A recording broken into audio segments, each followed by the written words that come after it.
Hey, my name is Marques, and I'm with Austin, and you'll see our YouTube links in a second, but welcome to the YouTube Tech Podcast, episode 001. It is Tuesday, April 9th, 2013, and this is obviously the first episode that we are recording and shooting and happening right now, and we're just going to talk about what has to do with YouTube and tech, whatever we feel like talking about.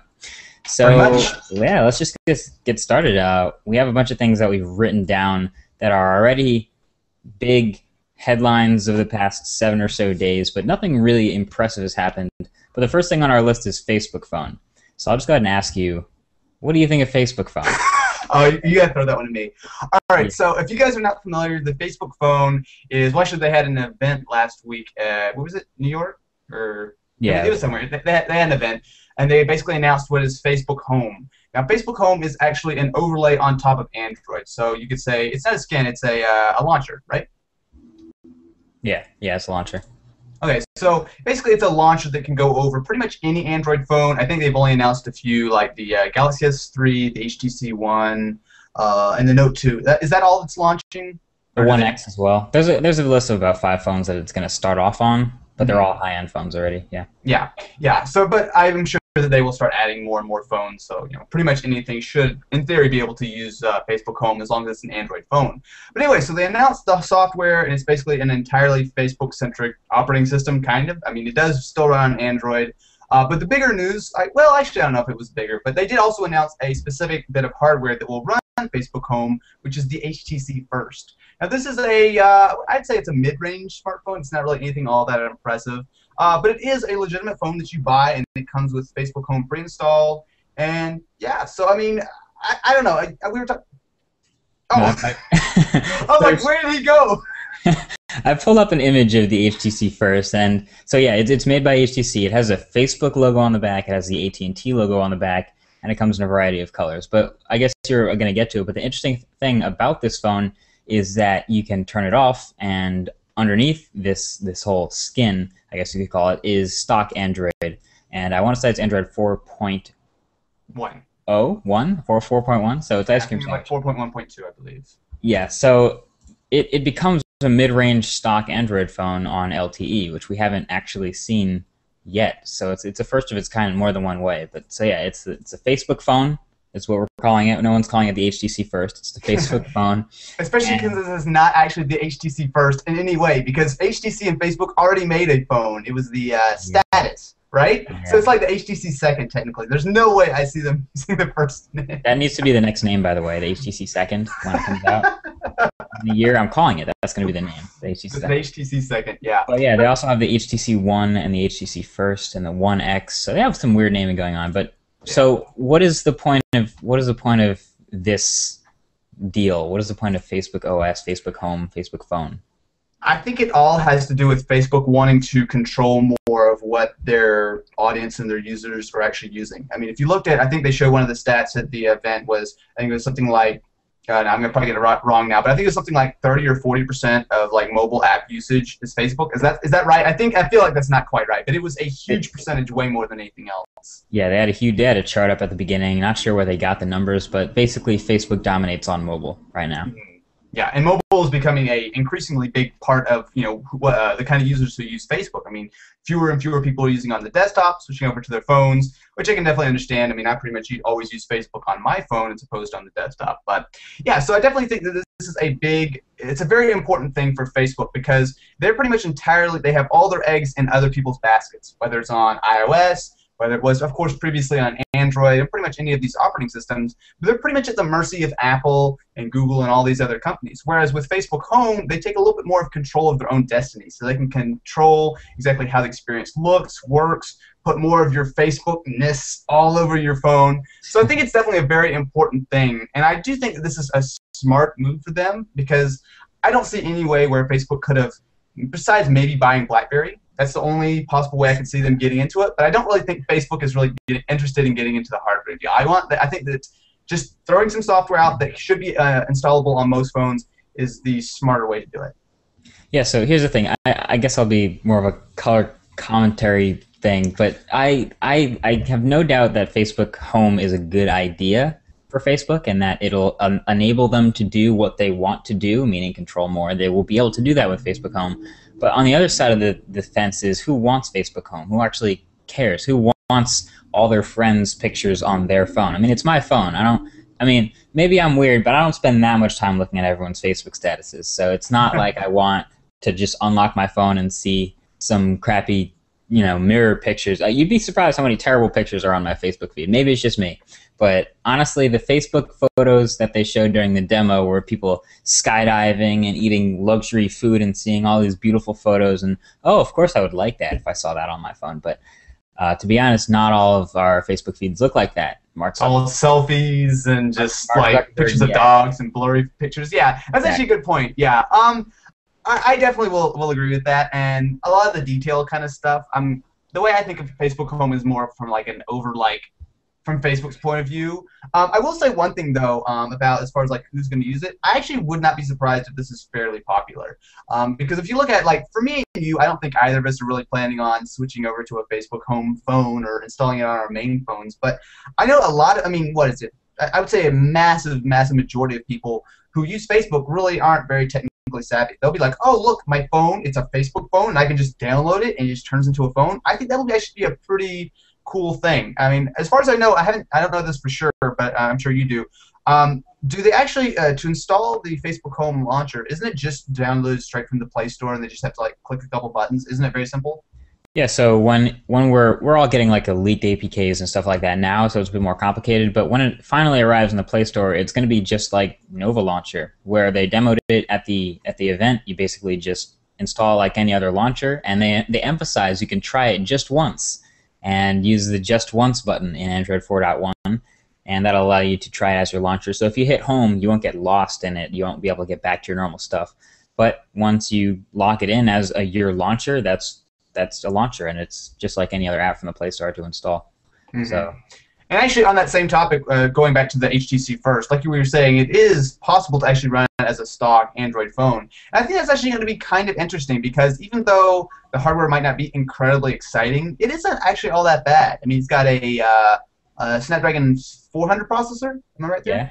Yeah, so it's a mid-range phone. It's solid. Yeah. Yeah. So I mean, it's probably, I would say, Galaxy S3 as far as the specs go. In fact, probably a little bit faster since it's the newer processor. It's got, I believe, 1 gig of RAM or 2. I'm not entirely sure. Yeah, I think it has 2 gigs of RAM as well. So 2 gigs of RAM, yeah. So I mean, 16 gigs of storage. It only has, I believe, a 5-megapixel camera, so that's a little bit of a downside. It's probably not going to be.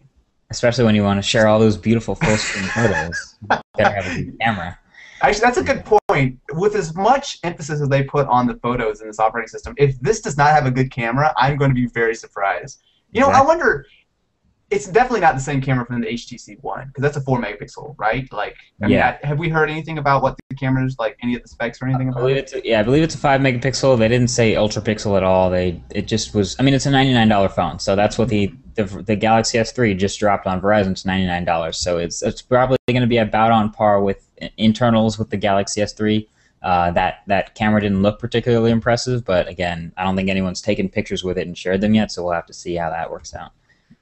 Yeah, but I don't know. I think Facebook, it's definitely going to be an interesting thing to take a look at. They did say they're going to be updating it monthly, I believe. Yeah. Yeah, so it'll be continuously getting better and better, supporting more phones. So I don't think it's a huge thing that everyone just kind of drop everything and go download it immediately. But it's definitely something that we should absolutely keep an eye out because this could, I think, potentially be pretty big. Yeah. Now, on that same topic of being absolutely nowhere near a good segue, Intel announced a new version of Thunderbolt yesterday, I believe. Now, of course, if you guys are not familiar, Thunderbolt is a very high-speed connectivity standard, so think USB, but way faster. I think is that a good way of saying it? Yeah, I mean, basically. That's what Apple wants it to be. Mm-hmm. So basically what Thunderbolt is, it looks like mini DisplayPort. You plug it in. So most of the newer Macs, I believe, actually all of the Macs except the Mac Pros have Thunderbolt now, right? Ain't that some, you know what? Yes. Maybe you guys can figure out which one of us is the Mac Pro owner in this particular podcast? Yeah. But yeah, so basically they announced a couple of new versions of Thunderbolt. So Intel's always creating newer versions that take up less power, etc., etc. But one of the bigger announcements is that there's going to be a new version of Thunderbolt. I don't actually think they have a proper name for it. But I believe we'll call it Thunderbolt 2.0, which is going to be twice as fast, running at up to 20 gigabit per second. Now, I'm sure, have you actually been able to take a look at the Thunderbolt and see exactly what they've added in this newer version? I haven't seen any of the technical details of it yet. I do know that they're talking all about speed because that's obviously the biggest difference between these connectors. It's the same size, the same basic connector. The only Thunderbolt accessory I actually have ever owned is the iPad Mini, which obviously is USB on one end and Thunderbolt on the other. So I don't use Thunderbolt all that much. Wait. Did you just call the iPad Mini a Thunderbolt accessory? Or Lightning. See, lightning and thunder in my mind are the same thing. I was just trying to get my mind around that you call a tablet an accessory. I didn't even realize the lightning and Thunderbolt bit. Okay, go ahead. I'm sorry. Yeah. So anyway, I don't use Thunderbolt accessories all that much. So the benefits, of course, will be huge to people who do use Thunderbolt a lot, and I can see why they're working on improving it so fast. So good on you, Intel. Good idea. Good job. Keep developing fast. And we'll see if this eventually becomes the next USB. Yeah, I mean, it'll definitely be interesting because there are some newer things as well as I believe it went from 10 to 20 gigabit per second, so it's basically twice as fast as far as transfer speeds. And one of the most important parts about that is that it now supports 4K displays, which was something that Thunderbolt 1.0, I believe, did not support. Now, I might be wrong there, but I do know that the newer Thunderbolt definitely will support 4K displays, which obviously is definitely going to be becoming a more and more important thing, especially in the pro side where lots of I feel like the largest market for Thunderbolt right now is with like video professionals who are probably shooting in 4K. They want to actually use 4K monitors and all that kind of stuff. So I think that's definitely going to be something to look out for. Now, as far as when they're going to be shipping it, they're actually a little vague about it.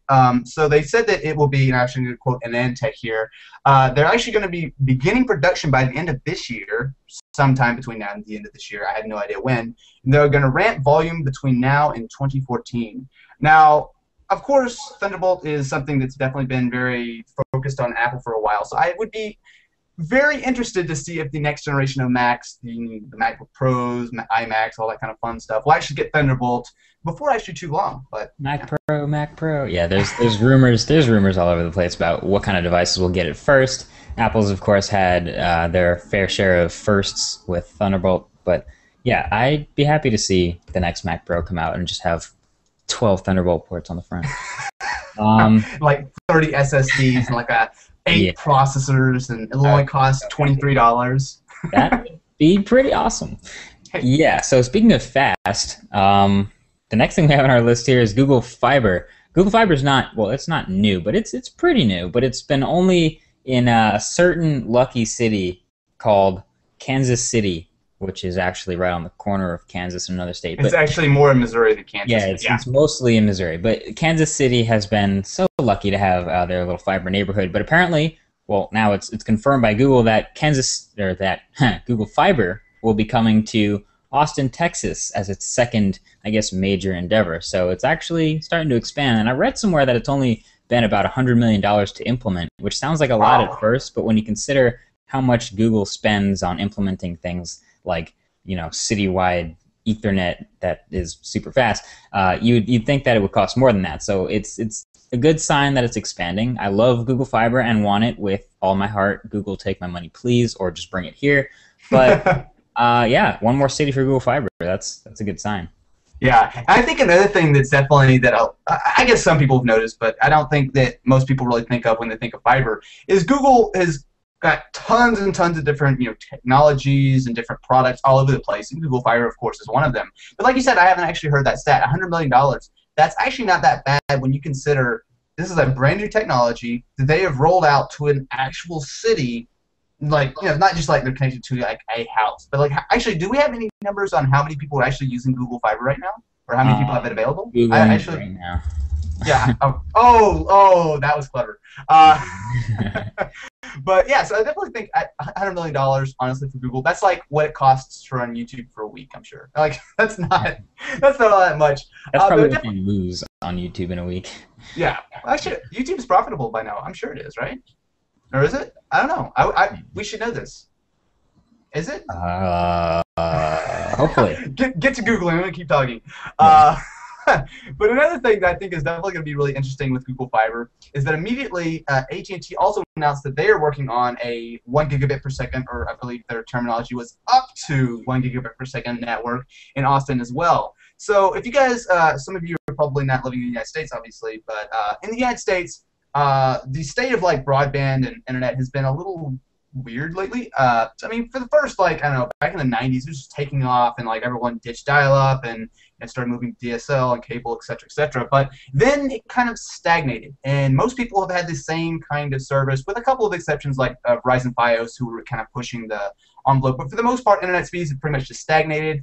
Everyone gets, 10, 20, 30 megabits per second, and you've had that for 5 years now. So it's definitely going to be interesting to see Google say, hey, you guys can't just be sitting around and charging everyone $100 a month for your extreme ultra package of 23 megabits per second, whereas we're going to actually come in there and force you to be competitive again and to actually, to shake it up a little bit. So I think that's actually probably one of the bigger stories. I don't really see Google Fiber. I mean, I don't know. I mean, I do know some major Google people have actually moved over to the Google Fiber side of things. So it's definitely not just like a little pet project. Like some major people, Google employees and as well as YouTube employees, have been moving over there. So it's definitely not just like okay, we're going to do it in 2 cities and be done. But I don't know. Do you see Google Fiber actually expanding to like everywhere, or do you think this is going to be still a more selective, like, okay, they'll expand to 10 cities and call it a day? I think it'll stay selective for sure, but I don't know how selective, because I know that there's always the cost in mind. Google always has to think it's going to be nearly impossible to roll out to like a New York City, whereas Kansas City, Austin, New Orleans, Iowa, there are smaller cities that they can actually select and go into and force themselves into the competitive market. So I think it's a good idea that they're obviously being that competitive and forcing their hand in that. But yeah, I don't think it's going to be. Well, I don't think they're going to stop anytime soon. That's the bottom line. I think they're going to keep rolling it and see how far it takes them or how far they can take it. Mm-hmm. I think one of the biggest things for Google, because obviously they are an internet company, if you guys were not particularly aware. There we go. Yeah. But anyway, since Google obviously is going to benefit not only just from, I'm sure they're not making any money on Google Fiber right now, and they might not ever, but they will benefit from being able to have people with faster internet connections. Because not only does that make it faster for YouTube and all that kind of stuff, but it also enables future technologies. So imagine the kind of stuff that Google could do if everyone in the world had a 1 gigabit per second connection. I mean, imagine YouTube videos, you just upload your videos and actually the editor worked well. Or, I mean, just imagine imagine the possibilities if everyone, or at least on Google's side, if everyone had super fast internet. So that's kind of like a win-win for everybody. But yeah. So speaking of the internet and how it's awesome, we also have another story about Ubisoft's uPlay. So if you guys are not familiar, this is a kind of like a Steam/Origin kind of competitor where a lot of Ubisoft's games, as well as I believe they've actually recently moved out to third-party titles. But a lot of these kind of games are actually available, so you can download them through the uPlay store. Well, it was recently hacked, and actually in a pretty hilarious way. So, Marques, go ahead and tell them about how a particular game was just leaked. Well, from what I've heard, because I'm not a gamer and I don't follow the gaming news, but I've heard that some hack was basically allowed people to authorize themselves in a way that they weren't supposed to be able to authorize themselves, which allowed them to go in and just play games that weren't already released. If you could elaborate, what games were they able to play? The main game was Far Cry 3 Blood Dragon. Now, this is a totally unrelated note. I don't know why it's called Far Cry 3. But anyway, this is a unreleased game. They just announced it. I believe it comes out May 1st. I might be wrong there, but it's, yeah, May 1st, I believe. But apparently, these hackers were able to go into uPlay and just basically just say, hey, okay, I've already bought all these games, and uPlay immediately goes, okay, go ahead and download the game. You can do whatever you want. I even believe that, yeah, there's no DRM on it either, which blows my mind why they would even have a copy of a game without any DRM on it. Why does that exist? Why does that exist? A great idea to get your game pirated a million times. But yeah, so now, right now, Far Cry 3 Blood Dragon is already out. People have torrented it. I mean, it's, cat's well out of the bag by now. And yeah, so that's, I mean, if you look at like the competitors, and I'm a big Steam fan. I mean, I have a couple games on Origin, mostly because, well, a lot of the EA games don't allow you to download on Steam anymore. But if you look at like something like uPlay, and you look at something that's this, like, it makes my brain hurt how you can download a pre-release game, won't be coming out, it's just announced, and anyone can just download it and just no problem. Yeah, that's a little mind-blowing that would even be an available option for a hacker, but that route was taken. Lucky guy. Should have kept it to himself. Yeah, really, exactly. Left it alone. But yeah, so that happened. Yeah, I think there is no possible segue to the next topic, so I'll just go ahead and say that. So the HTC first was discussed earlier, but the HTC One is probably HTC's best phone ever, if I can say that. And Galaxy S4, obviously from Samsung, is targeted as its biggest flagship for 2013. So that's the debate this year. That's the question: is which phone are people going to buy more often, and why? Is it going to be the Galaxy S4? Or is it going to be the HTC One? And of course, you know, the second half of this year, we'll probably see like a Note 3, iPhone 5, some other phones added to the mix. But right now, that seems to be the big question. And I'm hearing a lot of one-sided responses, to be quite frank. And it's surprising because the tech community usually is pretty objective about this kind of stuff, but not at all. But yeah, the HTC One is getting some awesome reviews right now. So I read a non-tech review. I've seen a lot of. Oh, yeah, that was a great review. If I you guys haven't checked, anontech.com. That's the one to read. It's about 15 pages of analysis. So read it if you want to know about that phone. There was a lot of great YouTube reviews. So obviously, The Verge got their hands on the AT&T version and the international version. A bunch of other YouTubers did it. So it's out there now as a great phone, and the Galaxy S4 has, well, some big shoes to fill, because the Galaxy S3 was pretty much the most popular Android phone ever. So what does it look like? What do you see panning out? I know Samsung's marketing budget is just a monstrosity, but what do you think this year, at least the first half of this year, is going to look like for those two phones? Well, I don't care if the HTC One is the best phone ever. I don't see it outselling the Galaxy S4. But that said, I don't think it has to. I mean, I definitely think that HTC really needs a win right now. You saw they just posted their recent quarterly earnings. I think it was something like a couple $1 million on like multiple billions of dollars in revenue. Like it was basically nothing. It was basically nothing. Yeah, I think it was like down like 200%, or it was just terrible. So HTC absolutely needs a hit with this, and the One absolutely looks like it can be. And even if it doesn't outsell the Galaxy S4. I think people put a little too much stock in that. I mean, unless you're Samsung or HTC, it doesn't matter how many they sell. It matters which is the best phone for you. And I absolutely got to say, it has been a long time since I've seen, especially in like the comments and people on Twitter and Facebook asking me about the HTC One versus the Galaxy S4. It has been a long time since I've seen that. Probably since, I don't know, the iPhone versus Droid. I mean, actually, you know what? That probably is the last phone that I saw with this big of a rivalry. Yeah. I mean, has there been any other big rivalries like this in a long time? Like I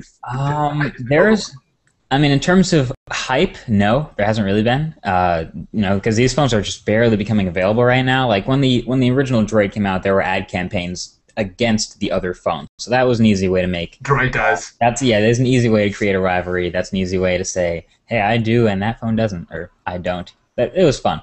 But yeah, they're not even marketing against each other, and there's already a ton of videos on YouTube, people who don't own either phone who are convinced that one phone is better than the other because of what they've seen. So, yeah, rivalry exists now within I mean, they're both Android phones, so I don't know, go figure. Good phone. So HTC Sense versus TouchWiz, or do you want aluminum versus plastic, or, you know, the Ultra Pixel versus 13 megapixels? There's a whole bunch of different things that people have talked about to try to make a point that one phone is better than the other. That being said, if I had to bet on one phone selling better than the other, I'd bet on the Galaxy S4 every single time. If I had to put my money down and buy one of these phones right now, I would have a really hard time choosing. Now, I know you went to the Galaxy S4 launch event, so you got hands-on time with it. Let's talk about that, but I got maybe 45 seconds of hands-on time with the silver HTC One. Oh, yeah. Internationally, and it is pretty much a tank. It reminds me of, not of the HTC One X, because that was a great phone, but it was polycarbonate. But I guess the Oppo Find 5, because you pick it up and it's cold, hard metal. Like, you feel like you're holding something, but it's still lightweight. It's a nice feeling phone that's pretty much unmatched by any other phone I've held. So that being said, the Galaxy S4, you know, when you switch from the Galaxy S3 here, this is a thin, light plastic phone. So you got to consider. Those are two very different feeling phones. But what do you think of your hands-on with the S3, and how do you think it stacks up? Yeah, I was able to go to the event, what was it, a few weeks ago, almost a month ago now, and take a look at the Galaxy S4, the actual launch event. And I won't even talk about the launch event, but I'll talk about the phone. It was definitely felt a lot like the S3. Now, I know a lot of people have been saying, like, oh, this is going to be like an iPhone 4 to 4S comparison. It's not going to be a whole lot of difference. I do disagree with that point, because there is a lot new here. I mean, this is a 1080p screen, which is bigger. The design definitely does feel more premium. Of course, it's got up to 8 cores in the CPU side, at least in some countries, which they haven't been announced which countries are getting the 8 core, have they? All I've heard is like 4 core, 4 core, Yeah. 4 core. All I know is Snapdragon 800 or Snapdragon 600 in the United States, that's where the LTE compatibility is, so that's what's going to happen here.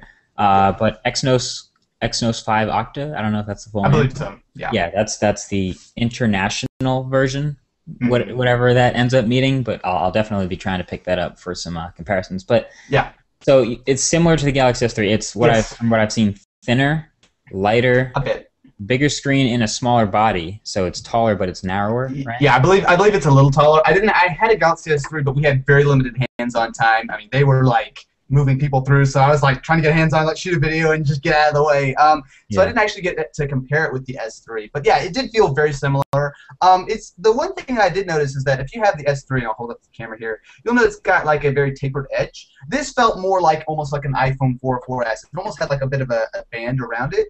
So again, I'd have to actually like spend some more time with it to really see how much of a difference that made. But it did feel different, and I don't know. I do suppose it's thinner, but because it didn't have this this little bezel, it almost, or not bezel, the taper on the side, it almost felt a little thicker. But still, I mean, not a big deal. I was using an extended battery on my S3 for so long that I got used to it not being tapered. So I went back to just the stock Super Nexus form, and I've gotten used to it, but I still don't like the taper, and it feels slippery. I don't like hyperglaze. I think that's my thing right now. I just don't like the coating that's on the back. So, did it feel like that coating was just as slippery? How does the back feel? It was kind of hard to tell because a million people had already been touching the phones. It was already kind of like fingerprinted up. So it definitely did look like there was a texture, and you can even see in some of the hands-on pictures and videos. So there's definitely a texture to it. But it did feel, as far as I remember, it did feel glossy. But again, I didn't have enough time to really play with it. I was just like, film, get out of there. Yeah, because I saw the texture, and the texture looked cool, but it also looked like a glossy texture, so that's interesting. I believe it is, but the HTC One is smooth. It's smooth aluminum, but it's like, if I show you the Find 5 here, see how that it kind of basically blocks off into like a square sort of shape. It's the same idea. It's not as big as this, but it feels great in the hand. I know I say that in about every video I make, but it feels great in the hand. So I love the way the HTC One feels. So yeah, that's going to be the comparison. That's going to be the heads up. What about next half of this year? Is that going to be iPhone 5S versus Motorola X Phone? Motorola X Phone, yeah. Next Nexus. Okay, I actually have a question for you.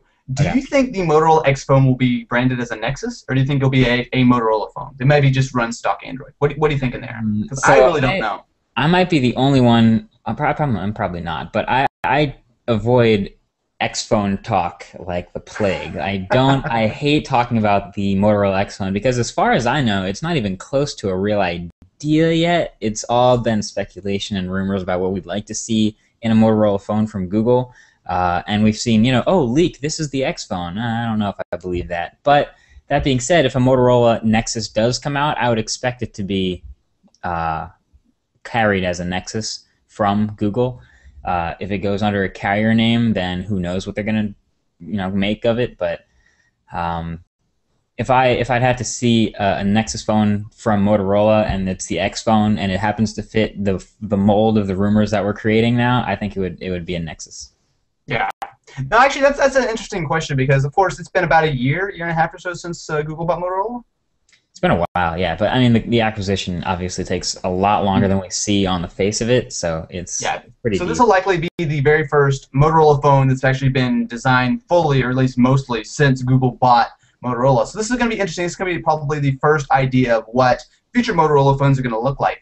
Now, for me, I've definitely spent a lot of time with the 2012 Motorola lineup. I pretty much reviewed all of them, and they were good, but not really anything all that spectacular in my opinion. So I definitely will be interested to see if Motorola under Google can actually start stepping it up hardware-wise, stepping it up software-wise, obviously with most likely stock Android. But I definitely think it'll be interesting to see. Like you, I take pretty much all these rumors with a grain of salt. A lot of them are just kind of stupid. Like we're not gonna see a 16-core processor with 83 gigabytes of RAM and. Right, here's a classic example. Classic example was Guy Kawasaki was hired into, I think it was Motorola, directly into Motorola, and he posted on Google Plus to his millions of followers just this maybe a week after he was hired, just this random video of, I think it was a Porsche, where you could basically pick your own parts of the Porsche. So you could pick the dashboard, pick the electronics, pick the gear package. Instead of just getting a package with all these things in it, you got to pick each individual thing and line that up.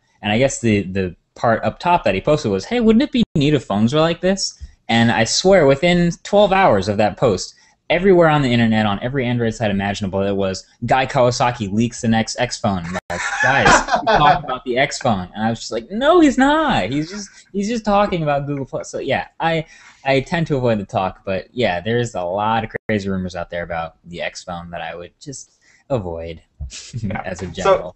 So since we're going way off topic on Google I/O, I think we should continue. What do you think are we going to see at Google I/O? I mean, I feel like Google Glass, at least we're going to see something new there. At least it's been almost a year since the last Google I/O, and the original people who did the developer version, they still haven't gotten theirs, right? Yeah, no, I don't think they've gotten theirs either. So the Glass Explorer program has done their thing, and they're going to start sending out messages. But I think this is going to be one of the less important Google I/Os in a while. I know it's a pretty big year for, Motorola and Google as a whole, but I think we're going to see some neat Chrome stuff. I think we're going to see Chromebook Pixel, and Chrome OS taking a step towards Android. And I think we're going to see, we're probably going to see the next Nexus 7. I keep saying next Nexus like it's difficult to say, but the next Just Nexus. Call it the Nexus 8. Call it the Nexus 8. It'll make it easier. All right, there's going to be a 1080p Nexus tablet out of Google for a great price, unlocked in the Play Store, just like last year. Although last year it was the Nexus 7. So I think we're going to see an awesome successor to that tablet. I don't know about the Nexus 10. The Nexus 10 is just kind of in its own little sphere of non-progress. Yeah. And then we'll talk about Android. We're probably going to see another version of Android. I wouldn't even think that's going to be version 5.0. I know there's always a lot of speculation. Key Lime Pie 5.0, stamp it. It's official, but we don't know that either yet. So it could be Android 4.3 with some new hardware to support that, like the Nexus tablets. But yeah, I was looking forward to seeing, I guess this is a segue, but seeing more Chrome OS and Android synergy. So actually, there's a post on Google Plus today from someone who was recently hired into the Google Chrome development team about full rich notification support in Google Chrome, which would imply in Chrome OS as well. So seeing like Google Now notifications and new app updates and new things in full rich notification support, expandable, all that stuff in Chrome, which says some neat things and has some neat implications for Chrome OS. So Chrome OS and Android could talk to each other. And then I guess the segue would be Mac OS 10 and iOS talk to each other just fine. And Windows Phone and Windows 8 kind of talk to each other. At least they kind of look like they should talk to each other. Yeah. So is that a good sign? Is that a bad sign? Are we moving up with phones or down with desktops? What's the deal here? I feel like the distinction between desktop, laptop, tablet, smartphone is starting to disappear. They're all just computers. Doesn't matter if you've got, it's just, they're all becoming very similar. I mean, you look at Linux, right? Linux runs on pretty much everything from phones, tablets, desktops, whether it's Android, Ubuntu, whatever. So I feel like we're slowly moving to a convergence phase where there's not going to be so much of a, oh, you have to buy a desktop, oh, you have to buy a tablet, when they're going to be basically the same thing, or at least similar. There are always going to be differences, like, for example, having a proper size screen and a tower and this and that. But I definitely think that we are moving towards a point where, especially you can look at Windows 8. Windows 8 is basically the exact same thing on desktop as well as tablets. And I think we're going to see more of that. And as far as on the Apple side of things, yeah, I mean, I feel like it's kind of a no-brainer that we will eventually see iOS as well as OS 10 merge, at least in some form. My money would actually probably be on a version of iOS and OS 10 I'm just gonna call it iOS 10, right? Yeah. iOS. We're gonna go with that because this is too confusing for me. So iOS. I feel like there will be a version of iOS 10. I mean, if you take a look at some of the things that they've been adding in OS 10 lately, with of course the Launchpad and all the kind of different notifications, or not, yeah, I guess notifications, but they've added a lot of iOS into the normal Mac OS. So I feel like it's already begun. It's already been going for a couple years, but I do really strongly believe that we will see some kind of iPad MacBook Air hybrid. I would say before the end of 2014. You can quote me on that. I will say that we will see something. Yeah, 2014. We're gonna see like a touchscreen MacBook thing. I don't know if it'll be more MacBook than iPad or more iPad than MacBook, but we will see some kind of convertible tablet iPad MacBook thing. I feel really strongly about that. Juicy rumors. Chromebook Pixel competitor, I see. So the merge is happening. Is that so? What are we doing now? Are we moving tablets towards desktops, or are we moving desktops towards phones, or is it both? Or it's everything. Everything. It's just turning into one thing. We're webbing it up here. We're just kind of all right. The future is the Motorola Atrix. Okay, well, yeah. Honestly, that thing was a little too far ahead of its time, but that seems like, I remember what was the Asus thing called? The pad phone? Pad phone. Because there was a pad phone and a phone pad. I don't know which one I'm talking about right now. But there was a phone that could dock into a tablet, and then that tablet could also dock into a keyboard. And it was basically the coolest thing ever, even though it wasn't exactly well tuned to do everything it should. The phone became the brains of the tablet and then became the brains of the mini laptop. So I guess that was kind of far ahead of its time. Pretty awesome. But yeah, so some sort of hybrid on the Apple side of things that looks a lot like a Pixel. So a touchscreen. Will it have a keyboard, or will it be? I feel like it'll probably have a keyboard, but I would not be surprised if it's kind of more like the Surface, as far as like having like a detachable keyboard and having the guts like a tablet that kind of makes. But hopefully it actually will have like a proper keyboard with like USB ports, as opposed to just the Surface. What do you call it? What's the keyboard for the Surface called? Well, the touchpad. The magnetic. Yeah, that thing. The keyboard thingy. Yeah, I think as far as like you were saying earlier, there's so many different types of computers and whatnot. But you look at something like let's say the HTC One, right? It's got a Snapdragon 600 processor, quad core, like 1.6, 1.7 gigahertz, something like that. Very, very powerful chip. Now that chip probably costs maybe $20 to make. I mean, it's very, very inexpensive compared to something like a desktop Core i5, which is in mini computers, which is about 10 times that price. Now you look at how process nodes are shrinking, pretty much everything is shrinking, but especially processors. I would not be surprised within, I guess we're getting a little bit far out here, but by the end of this decade, we could very well see the size of like actual like parts that are as powerful as something that's in the HTC One right now be basically impossibly small. I mean, they could be like a tiny little chip that you could say, okay, I put it into my desktop screen, bam, I've got a desktop. I put it into my phone, bam, it's my phone. It could be like one particular bit of technology that has everything, all your data, your processor, everything, and it just goes into all the dumb screens around you, and that's just all you need. So you would have a desktop, laptop, tablet, phone, whatever. I mean, that's the way I see things going. That seems like a solid collaboration of technology is the way we're going. Like we see basically trying to simplify using more gadgets less gadgets that do more things. So bringing them, consolidating them into one thing. So like you said, a phone I could dock here and be my desktop, and then I want to go on the go, so I undock it and I walk, and now it's my phone. I walk into the office, I plug it in, now it's my laptop. So having less things do more, that's a good idea. But every time I hear that, I think of at least I am a desktop user, but my trusty, loyal, powerful desktops becoming weaker and being drawn down to the level of a tablet and a smartphone. I don't like that. Maybe it's the pro market that's shrinking too much from the focus on it.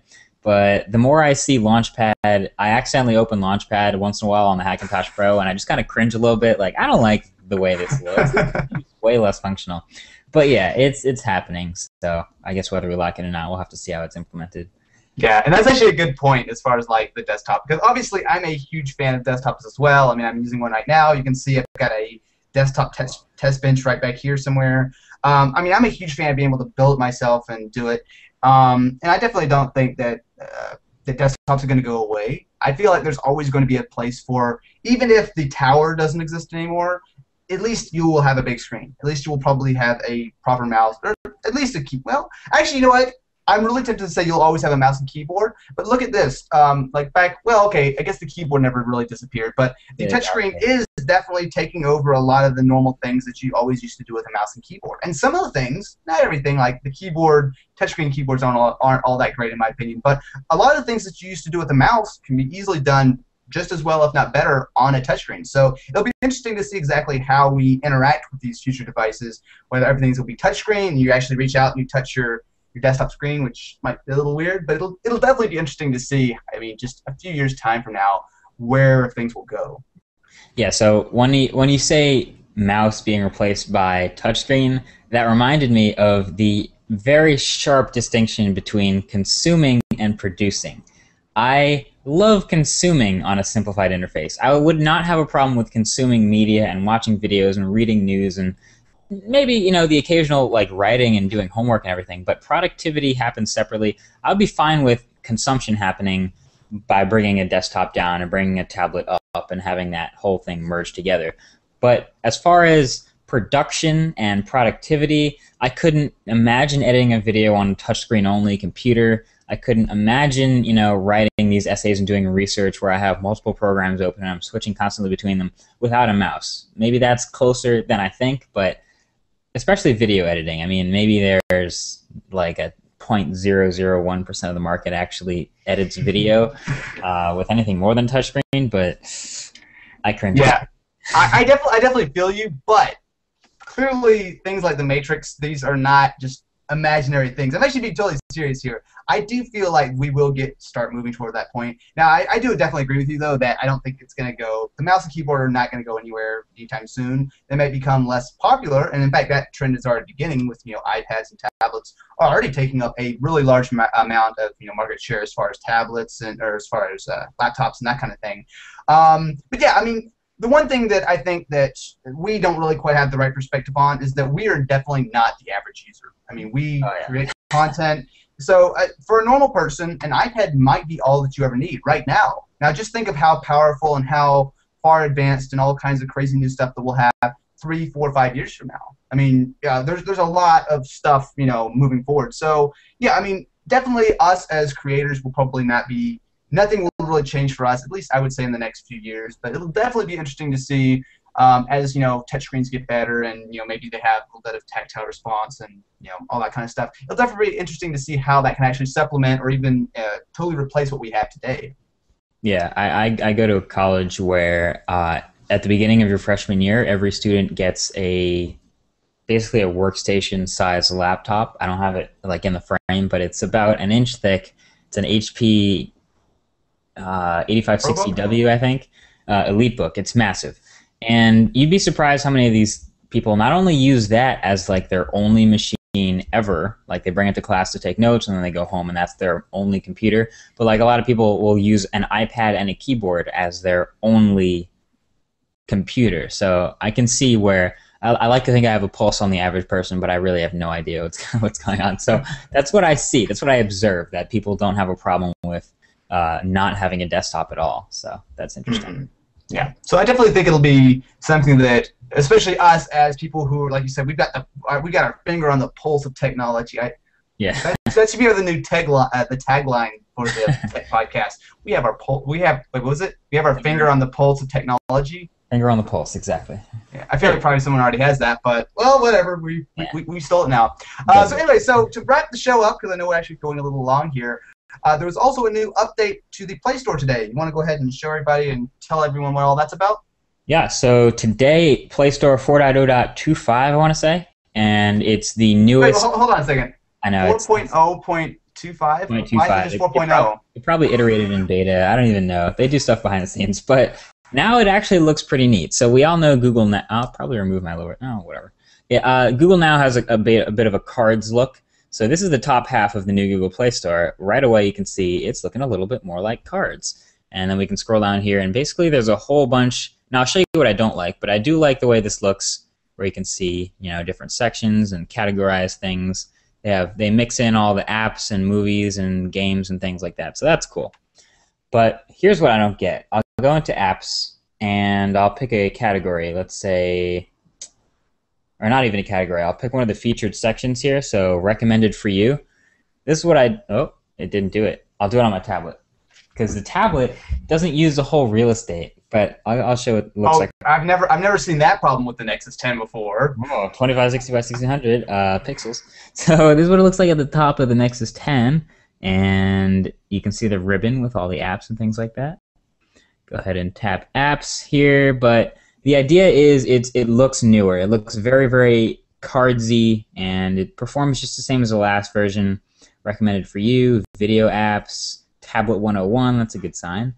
Play picks. They have all different names of things that they just curate and recommend things. So, mind tapping on something and let us see the actual page? Yeah. So apps from startups. That's it. As far as like one of the apps, like on the screen. So I'll go to just a random app here. Isn't it easy to do a hands-on demo in front of a webcam? It's like, I'll just do this. I'll just do this. Hopefully, there's no reflections. I'll go to apps and I'll go to Google Currents. And then you can see the page itself looks very similar, minus the new ribbon. And then over here, we have the whole related section that we saw before. Again, looks very, see Gmail and Maps there? Looks like cards. Mm-hmm. So I like the cards look. You can send a Google developer an email.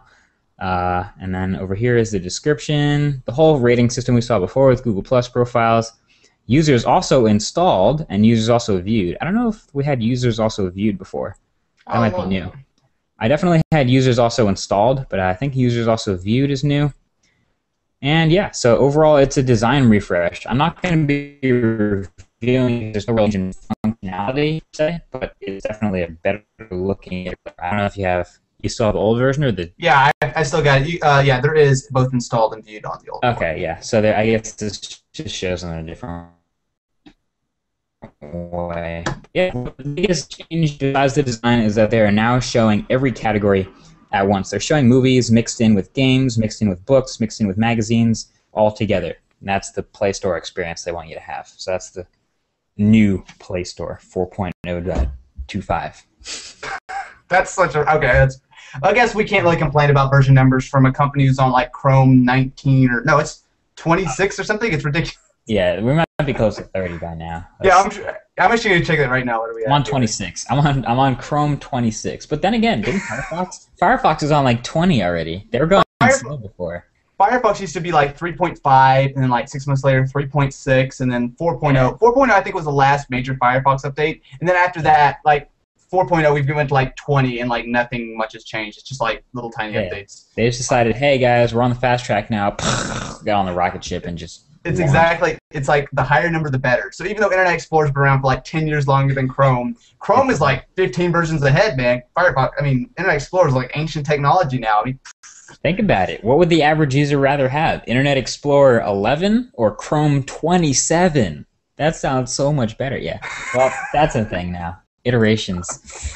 There we go. We can look forward to the iPad 19 and the Google Nexus 73 next year. Oh, that's a whole new thing. Okay, so the last thing I want to talk about, because numbering iterations have always been a thing for me. I don't like the way it goes in like any product. The iPhone has gone from the iPhone to the iPhone 3G to the iPhone 3GS. So now I'm counting numbers to the iPhone 4. So we think, oh, they're going with the number of the iPhone. Okay, iPhone 4S. So now we're going to go iPhone 6, right? No, iPhone 5 is the 6th iPhone. Now we're going to get iPhone 5S and iPhone 6. So we're definitely not going with numbers. Then there's the Nexus 4. It's the 4th Nexus, okay? Then we have the Nexus 7. It's not the 7th Nexus. It's a 7-inch Nexus. Then we have the Nexus 10, which is a 10-inch Nexus. But then again, the Nexus 4 is a 4-inch phone, so will the Nexus 5 be a 5-inch phone? Or will the Nexus 8 be an 8-inch phone, or the 8th Nexus? Because now there's 7 Nexuses, because we have the 2 tablets. Now we'll have the 8th Nexus that comes out before the 9th and 10th. But we already have a Nexus 10, so maybe it'll be a Nexus 11 because it'll be an 11-inch, not the 11th Nexus. Okay, take a break. Take a breath. The idea here is that I'm not a fan of how we iterate numbers in anything other than software. Yeah, I'm with you there. It does get complicated, and I remember reading something about how a company that creates like a numbered version, like it was the iPad 1, well, I guess it's the iPad, then it's the iPad 2, and then they didn't call it the iPad 3, but for the most part, if you actually call like a product the iPad 1, 2, 3, 4, it definitely adds a lot of expectation for the next version. So I think a really actually good point of this was if you look at the Galaxy S3 compared to the 4. Galaxy S2 to 3 transition was huge. The Galaxy S3 was a much, much better phone. In fact, I believe the Galaxy S3 was one of the best phones of last year. And then you look at the Galaxy S4, and people expect that same giant change. They expect it to be way better, to all kinds of crazy stuff. And the Galaxy S4, while it is, of course, better, it's not as big of a jump. And so now people, because they had that mentality of, okay, we're going to go 2 to 3, 3 to 4, it's the next version up, but it might not necessarily be a huge, massive update. Evolutionary versus revolutionary. Right. Exactly. So it kind of sets an expectation in people's heads when they see the iPhone 4, 4S, 5, or if it was the iPhone 6, 7, 8, 9, it would definitely add an expectation of it being massively better when it might not actually be. Right. So maybe Apple got it right. Maybe we should, TikTok and just being brutally honest about it is the way to not, there's still hype about the next iPhone, but like you said, going from Galaxy S2 to Galaxy S3, it's a whole version 1 upgrade. Maybe it's going to be a huge difference, and it is. Now going from 3 to 4, we expect another huge upgrade, and it's not. Same thing, I hear that a lot with versions of Android. So you kind of expect, when we went from Gingerbread to Honeycomb, it was 2.3. whatever, and we saw version 3.0 on tablets. That was like a major upgrade, so we're on the next number. Then we go from version 3.0 to 4.0. We went to the next major upgrade, so Ice Cream Sandwich. So I wouldn't expect to see a major update until version 5.0. So we don't know what the next one's called yet, but as soon as everyone gets word that it's going to be 5.0, there's going to be massive expectations for it to be the next revolutionary change rather than evolutionary. So I guess Apple's naming strategy with the iPads is smart, with the iPhones, the TikTok is obvious, so that's smart. Good job, Apple. Yeah, except for I don't agree with the iPads, though. Okay, we had the iPad 2, the iPad with the Retina display, and it was iPad 3, and then it was never officially called the iPad 3. It was the third generation iPad. Right. No one. Yeah. Okay. And then the iPad 4 is the iPad with Retina display, I believe. So the iPad, I don't know what they are thinking. I think they're probably, because if you ever remember, like when they did the iPad Mini launch, they just snuck the iPad 4 announcement in because it was not a very big upgrade. So I think they probably did it on purpose because they didn't want people to realize, all those people who just bought an iPad 3 6 months ago when it came out, to go, oh, my tablet's old now because. But Apple, I don't think Apple ever calls it the iPad 4. I think they still just call it the new iPad. So I think every time they release a new iPad, it's just going to be the new iPad and the old iPad. The old iPad gets cheaper, and the new iPad is now a thing. The old iPad will get cheaper, and the new iPad Mini is going to be the same thing. The new iPad Mini and the old iPad Mini. See, the way they should do it is the way they do it with Macs. It is the 2012 MacBook Pro. It's the early 2011 MacBook Pro. It's simple. It's not like it's the MacBook Pro 17. Because actually, if you counted it up, I'm sure we're probably like 10, 15 versions of the MacBook Pro. Actually, I never see that either. I see MacBook Pro, and then you see old MacBook Pro. Like if I went to Apple's refurbished store or something like that, then you would see 2.4 gigahertz MacBook Pro. You wouldn't see 2011 MacBook Pro. I believe they do it with the iPods as well as the, or maybe not the iPods, but I do know with the Macs. I believe in the official store they call it like early 2011 or late 2012. I believe so. You can check it. I'm not entirely sure, but I want to say that they actually officially do call it. I know, especially in the support documents, they will say like early 2012 or whatever.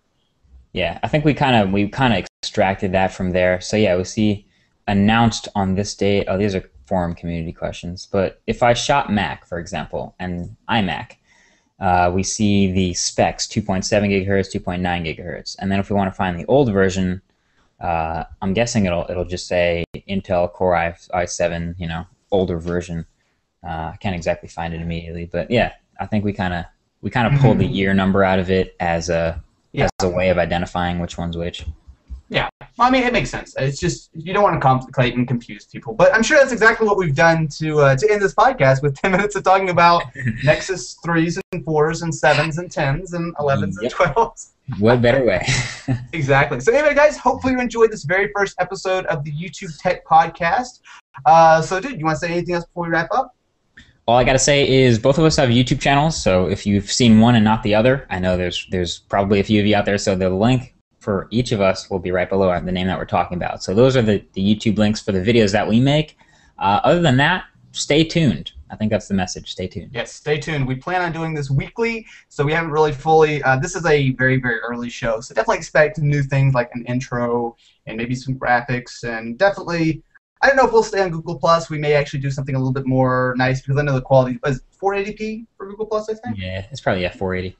Yeah, so maybe not quite the perfect thing, but we just wanted to kind of try this out and see what you guys thought. So, yeah. But anyway, guys. Thanks for watching. Perfect. Now we need your dead mouse outro. Ah, well. See you guys.